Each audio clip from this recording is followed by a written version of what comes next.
Continuing on the bench build, you may have noticed in the last video I picked up a couple of these Irwin clamps. They're really inexpensive. You can get them at Harbor Freight or Lowe's. They're inexpensive wherever you get them. And they're carpenter clamps. They're not like machinist clamps that they're not super heavy duty. They don't attach to the bench with heavy duty screws and bolts and stuff like that. So I'm just going to attach mine with these little guys right here. And the idea is, it's just to hold, like a 2x4 or something. Over here on this side of the bench, it's a 4x4. So it's not going to be going down, obviously you can see there, as far. So I'm able to attach it going straight in there. Now I do have a 6x6 or 2x6 on the back side of these legs.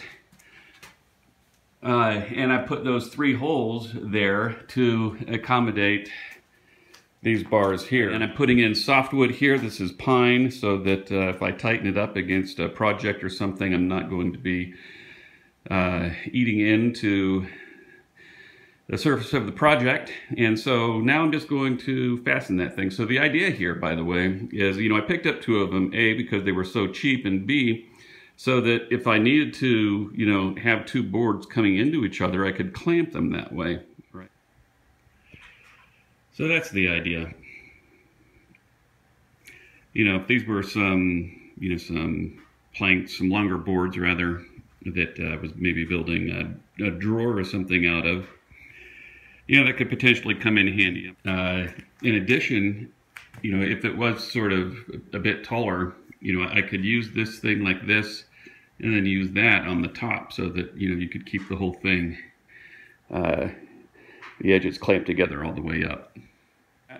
The other thing that I wanted to do today is I picked up some deals for this saw. So if you recall, the saw was it had just a little bit of a lip right in here when I push a piece of wood through the saw, meaning that this saw sits down in just a little bit, and so let's see. Well, it's so very little. It really, you don't even have to do it. I could just sand it there a little bit, but you never know what's going to happen over time. And so what I did was I picked up these guys right here. So these are some little threaded inserts that you can put into wood that this can come up through. And so what I'm going to do is underneath here where this thing sits on a board, and to put that threaded insert so that I can screw this thing up and down and just sort of raise this thing up and down a little bit. So I got 4 of them, 1 for each corner.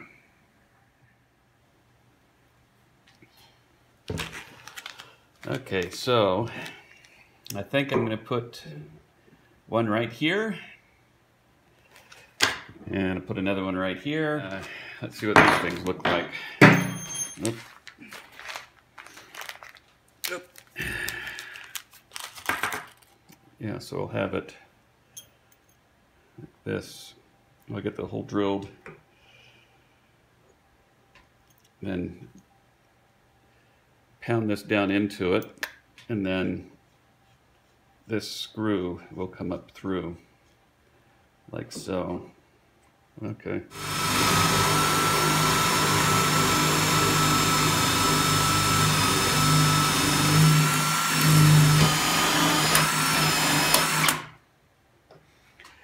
Good.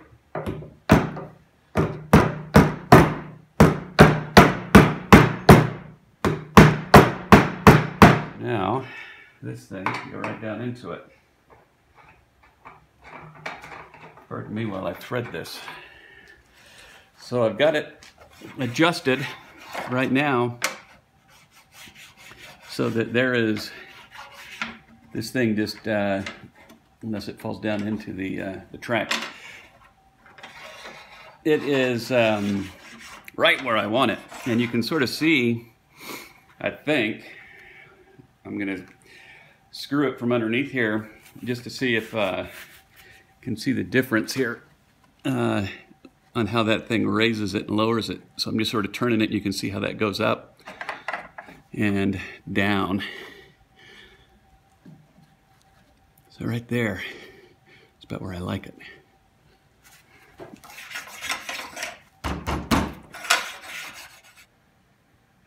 And incidentally, what I ended up using there for those bolts, and I ended up, these were the little threaded inserts, I think they're called. The little wood threaded inserts. This is, what is it, Everbuilt. You know, they make different kinds of threaded inserts, but this one here is, I used 5/16 inch on the size of the bolt going up and down, and the 3/8 inch is the outside diameter of the peg that fits down into the wood, and it's number 18. So, and the bolt, the 5/16 inch thread that I stuck down in there, the bolt, I think that was a 5-inch deal. So it's plenty long for what I needed. The board that I have underneath there holding everything up, that's a it's one of these guys right here. It's a 2x3.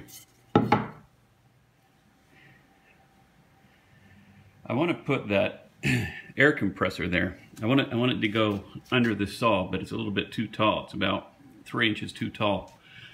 So I think I'm gonna cut that plywood right there going across and drop it to underneath, and that'll give me basically 4 inches of play. So what I wanted to do now is I wanted, you know, it's just clamped in place there now, so I'll glue it and screw it, that bottom shelf there. And then I'll put in a 2x4 that runs along this outside piece going straight across, so that I can screw the outside of it, that bottom edge to it. Then I want to sort of wall that off in there, and then have a little door that I can open right there to access underneath there. So it's going to get full of sawdust and stuff like that, and so I'll put a little casing around it, and I'm going to put a little vent on the back side of it where I can stick a hose for a shop vac.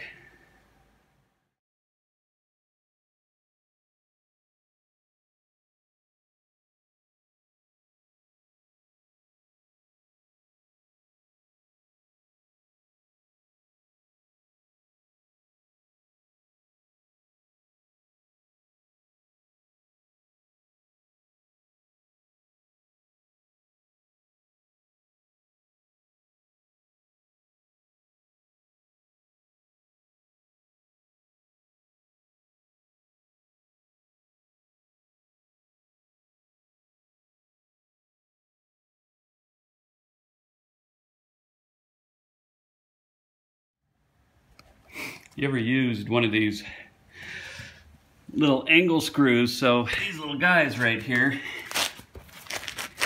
that I don't know if you can see that or not, but these little things right here are great.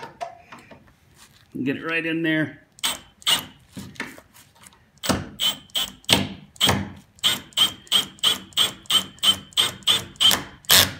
There we go. That's in there nice and tight. Put another one right over here. Okay, so I've got that 2x4 installed in there now. And so this little area right here is fine for me to put the compressor in. And while I've got this thing tipped up, I remember I put in a couple of little 2x4s right here with pocket holes just for grins, because I've never done pocket holes before. I want to, you know, I was talking a little bit before about putting in being able to put in some of those dog clamps. You know, those are those things that you drill a hole down in up top, so you can put a peg down in, and on the top of the peg is sort of like this hook. So you put that peg down in, and that hook can grab a hold of stuff that's sitting on the surface of your bench. And so in order to drill down in, you know, you have to have something for that peg to really sink into. And so I wanted to run a couple of 2x4s, one here coming on this side and one going along the other side, but all the way down. All right, I've got that glued down, clamped down, screwed down. Use these big babies here. And I just put 3 of them in. One over here, one there, and then one over there. And I've just done it from this side. I'm also going to do 3 on the other side as well. And I'm only going to do 3 because I need to drill down through the top of the bench to make the holes for those for the clamps. There we go. So I've got that all clamped up, and I've got those little lag bolts going in from each side. So I've got 3 2x4s going right down the middle here. The next thing that I want to do is I want to put in you know, some organization areas down here. You know, I need to drop in the cabinet right there where the air compressor is going to go. But before I do that, I wanted to think about putting in a router area right here. You know, while this glue is setting up underneath here, it occurred to me you can tell a lot about a man based on the bench that he builds. Is it a meticulous build? You know, does he have a machinist clamp, or is it a carpenter type clamp? Does he have a saw built into it, or is it, you know, does he have 2x4s laid out? And, you know, you can sort of tell, is he accurate? Is he meticulous? Is he, what kind of a car does he drive, or what kind of beer he drinks, and what kind of a dog does he have? You can tell all of these things by the kind of a bench that a guy builds. Before you build your bench, you think about what it is that you need, right? What are the things that you do, and how is that bench going to assist you with those things? Do you want to build cabinets, or do you need to be able to sharpen pruning blades, or do you need to be able to put a motor up there and do some work on it? Or is it, you know, a little bit of everything? But you know, I've had this, all this wood stuff, you know, like the saw and that DeWalt miter saw, and you know, the router. I've had all those things for a long time, and I hardly ever use them, simply because I have them sort of stuck away in a corner. And then in order for me to use it, I got to pull everything out, use it, and then put it back. You know, when you have it immediately accessible like this, the thought is that I'm going to be able to come out here and more easily pull things out, get things done, and put things away, which is going to make me more apt to come out here and do things that I need to do. And while this glue is setting up, it occurred to me that you can tell a lot about a man. Okay, sorry. All right. It occurred to me you can tell a lot. Sorry.